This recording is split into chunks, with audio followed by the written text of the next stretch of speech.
Hola, buenas tardes. Un saludo desde acá de Chile a República Dominicana. Gracias por la invitación. Gracias a Marcos Corona, a Víctor Rey y a los participantes que están con nosotros para presentar un pequeño tema. Bueno, un pequeño tema, pero gran tema. Me refiero a pequeño por el tiempo que tenemos. Entonces no es lo mismo estar presencial que estar a través de una transmisión. Nosotros nos damos cuenta en este tiempo que la iglesia está en una crisis y eso es un diagnóstico que todo el mundo puede hacer. eh, que a través de los escándalos y abusos que han sucedido desde hace ya bastante tiempo, han desfondado la estructura de la iglesia. Y no solamente la iglesia, sino que también lo vemos en los sistemas políticos, judiciales, policiales, militares, económicos. Todo esto ha sido desfondado en un cambio de época. Y obviamente que la pandemia concluyó eso y le puso el corolario, ¿no? Y nos encontramos con una realidad de mucha increencia o bien de una creencia pero que está fuera de los templos, ¿me entiendes? Ese fuera de los templos se quedó claro porque la iglesia durante 2 años fue irrelevante, los templos fueron irrelevantes para la sociedad. Entonces la gente seguía muriendo, morían cristianos, morían personas que no eran cristianas, evangélicas, católicos, musulmanes, todo el mundo moría y quedaba expuesto en cualquier momento y podía partir en un virus criminal que asesinó a mucha gente. Entonces quedamos todos expuestos, toda la vida, la fragilidad del ser humano quedó expuesta. Así que no había una solidez clara, no había la fe no era capaz de responder a eso, puesto que la ciencia cerró los templos, dijo que ya no había más reuniones. ¿Por qué? Porque por el tema del contagio. Entonces, y cerró los templos, la ciencia cierra los templos. Entonces, nosotros tuvimos que rendirnos a esa realidad y desde ahí ahora reconstruir una fe y una creencia se nos complica, puesto que quizás en la construcción de la fe que teníamos antes de esta pandemia estaba hecha no tomando en cuenta elementos, ¿ah?, que son vitales en la convivencia de la sociedad. Dejamos tanta gente afuera. Estamos más preocupados de dejar gente afuera de los templos que meterla dentro de los templos. O sea, ¿por qué? Porque a través de requisitos, a través de cosas, el diálogo entre lo que es la iglesia, el diálogo entre la iglesia y lo que le preocupaba a la iglesia y lo que le preocupaba a la sociedad fue muy distante. Entonces, lo que le preocupaba a la iglesia no le preocupaba a la sociedad. Entonces no había un diálogo. En las homilías o predicaciones estaba ausente la realidad social de lo que estaba aconteciendo. ¿Mm?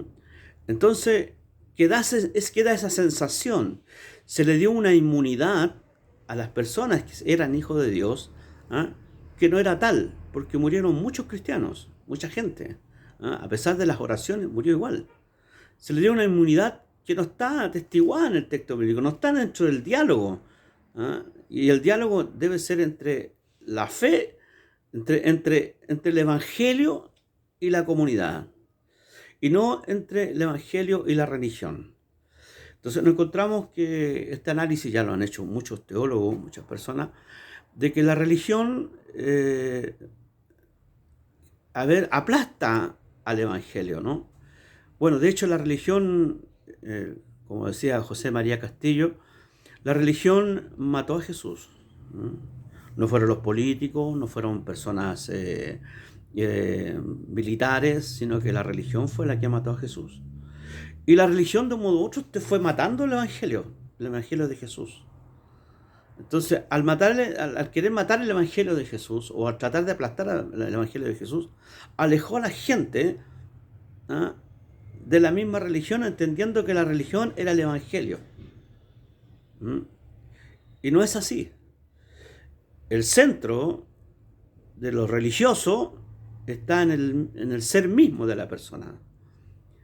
Si se hacen cosas es para salvarte, para ayudarte y fortalecerte a ti. A través de los preceptos religiosos yo elaboro un ser humano intachable, único, poderoso en sí mismo, empoderado de su vida, pero individualista, alejado de la sociedad. La palabra más común en el Evangelio y la que hace el Evangelio, no estoy hablando de los textos después del Evangelio, no estoy hablando de las cartas de Pablo, sino que estoy hablando del Evangelio de Cristo, el seguimiento de Cristo. ¿Por qué me enfoco en esto? Porque nosotros somos cristianos. Somos cristianos y como cristianos seguimos a Cristo. ¿Y por qué seguimos? Porque la palabra que dice Jesús clave es síganme. Si nosotros, el cristianismo, la fe, el evangelio, ni siquiera la fe es tan importante en ese momento, porque primero está el seguimiento de Jesús. Lo primero es el seguimiento de Jesús. Y es por eso que yo he entendido este tema y he tomado esos elementos a través del seguimiento de Jesús, donde Jesús le plantea, síganme, y no cómo te voy a seguir, ni para qué te voy a seguir, ni cuándo te voy a seguir, y cuál es el sentido de seguirte.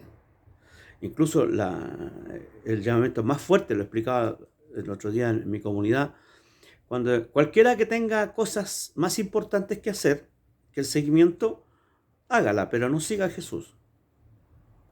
Es totalmente radical el Evangelio cuando dice, déjame enterrar a mis padres y deja que los muertos entierren a sus muertos. Dice, cualquiera que tenga otra prioridad no es digno de mí.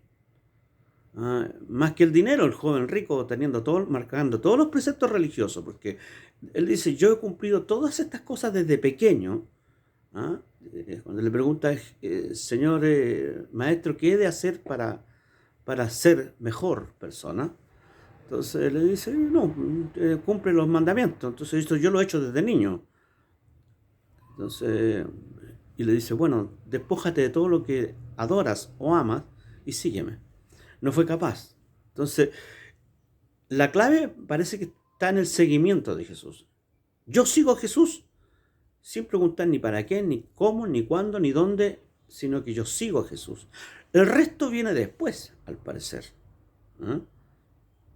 Porque Jesús, todos sabemos que Jesús nunca fundó una religión ni hizo un proselitismo. Creo, a mi juicio, a través de la experiencia, creo que el proselitismo es lo más dañino que ha tenido la fe cristiana. Yo miro la estadística, en algunos casos, se declaran algunas personas como, dice, católicos, protestantes y sin religión. Vemos que son importantes esos números. Por ejemplo, en mi país, Chile, nosotros tenemos casi el 39, casi el 40% de personas que son increyentes. O sea, de cada 10 chilenos, hay 4 que no creen absolutamente nada. Al contrario de Perú, el Perú tiene el 82% de las personas se declara creyente. Estuve investigando por ahí también y viendo unas estadísticas de República Dominicana, lo que nos afecta a ustedes en este momento. En esa estadística, Estados Unidos declara que existen 105 millones, o sea, perdón, 10,5 millones, ¿no? 10,5 millones en el 2020. El 49% se declara católico en el 2019. Contra el 55% que era en el año 2018, en el año 2008. En el año 2008 había el 55% de católicos. En el año 2019 hay un 49% de católicos. El 26% de la población es protestante. Contra un 12% que existía en el año 2008, que eran protestantes, creció hasta el 26%, que ahora es protestante. Y el 29,4%, fíjese, no es una situación menor, es sin religión, se declara sin religión. Hay 498.000 migrantes haitianos. Algunos dicen que gran parte de ellos vienen con el tema del vudú y otros tipos de prácticas, Entonces contribuyen a aumentar la parte de los no creyentes. Pero llama la atención esa diferencia, ¿no? Llama la atención para estudiarlo, porque uno lo ve y ¿por qué crece el protestantismo? Quizás el protestantismo ha crecido un poco más porque las comunidades y las pequeñas comunidades de fe se han vestido con el ropaje de la sociedad, en el sentido que han tenido más cercanía a lo social que el catolicismo, que se administra desde el poder. ¿Entiendes? No se puede hablar de Cristo ni su mensaje desde la indiferencia. No se puede hablar de Cristo desde los templos.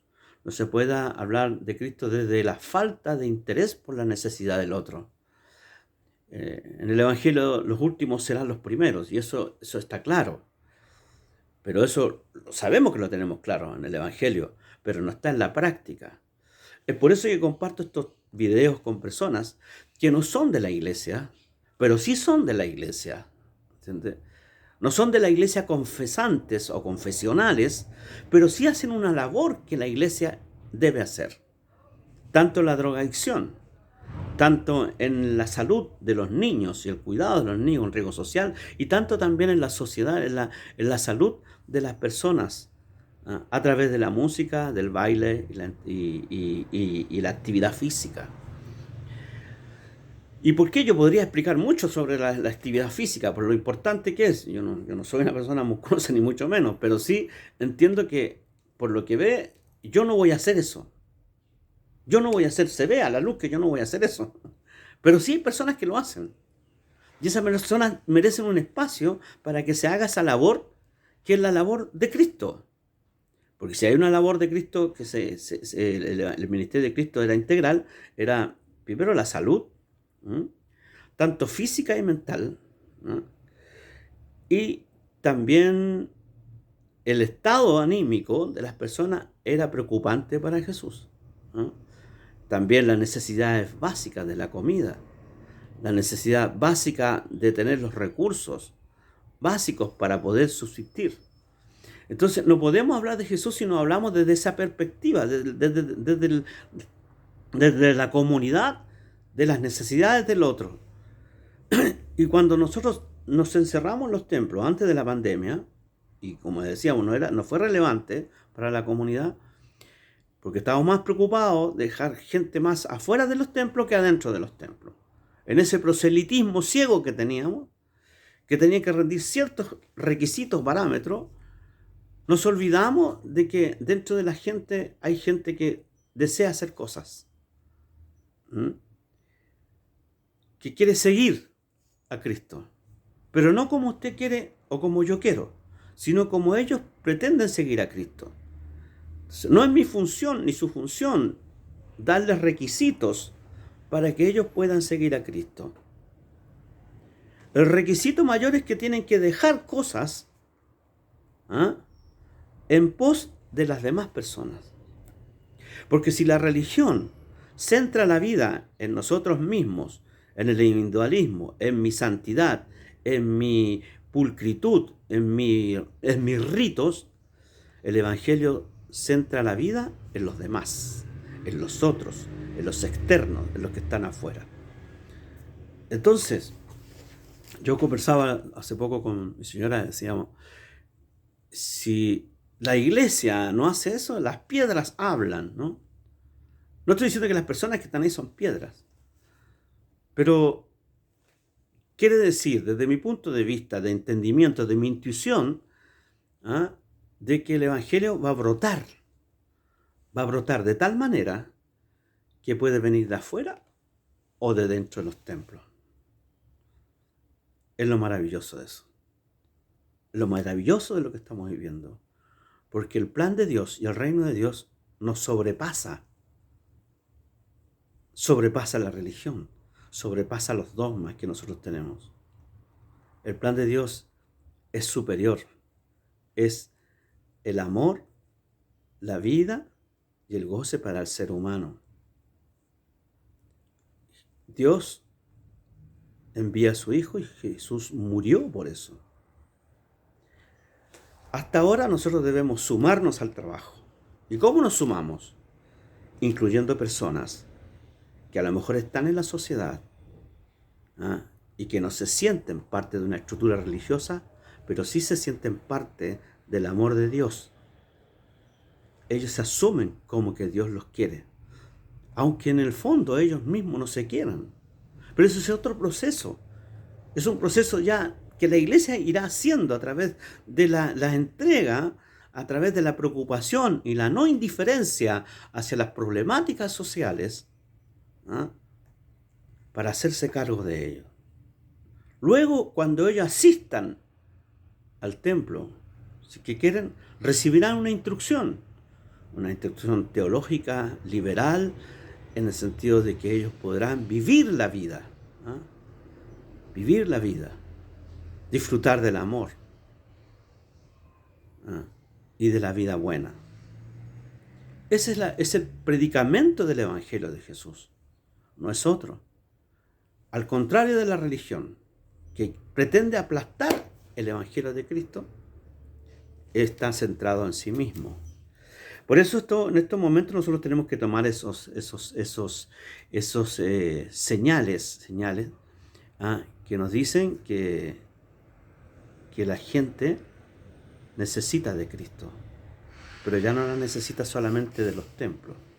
Lo que necesita de los templos son los espacios que muchas veces están vedados para gente de la sociedad. La invitación es esa, a pensar en ese sentido, ¿no? No es otro. Yo puedo dar mucho más cifras, pero no es la intención de esto. No es una conferencia, es una reflexión a partir de las experiencias de cada persona, que no son las mejores quizás, pero desde mi punto de vista de entendimiento, de aprendizaje, de estudio, he llegado a esa conclusión, de que para la evangelización hay que tomar elementos que no se han tomado en cuenta hasta ahora, ¿no? En una sociedad, ¿ah?, que está dañada psíquicamente, la violencia ha alcanzado grado sumo, ¿no?, psíquicamente dañada. La violencia intrafamiliar por el encierro creció, ¿ah? Necesita curarse el alma. Y para curarse el alma, no solamente está el templo para practicar la religiosidad, sino está el templo para practicar la vida humana en la comunidad, en el comportamiento, en el aprendizaje, en la relación, en la preocupación por el otro, en cubrir las necesidades del otro. Ese es el Evangelio de Cristo. Es el Evangelio que nosotros debemos predicar y debemos tener. Que el Señor les bendiga. Muchas gracias por todo esto. Y en algún instante, si existe alguna pregunta, yo estaré después conectando otro día para que ustedes puedan hacer aportes y preguntas a lo que estamos conversando. Que Dios les bendiga. Les dejé estos videos, 3 videos de una persona, de una comunidad de narcóticos anónimos que están en muchos países. Ellos tienen un lugar dentro del templo. Ciertos días también de la profesora de que hace baile y zumba para la gente, donde llegan personas con deficiencias mentales y con obesidades mórbidas que jamás van a ir a un gimnasio no sé, por temor, por muchas cosas, ¿no es cierto?, que no vale la pena mencionar, pero van a estar ahí. Pero acá sí tiene un espacio.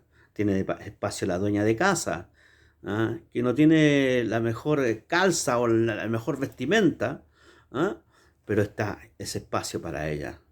Y puede gritar, y puede saltar, y puede hacer una actividad física. Y están los niños en el arte marcial que están rescatados de la violencia y del riesgo social. Con estos profesores son personas que son de las comunidades, de la gente, del barrio, de las personas. Abramos las puertas a esas personas. Tienen algo que entregar. Una especialidad que a lo mejor usted ni yo tengo. Juguemos con eso. Sigamos a Cristo.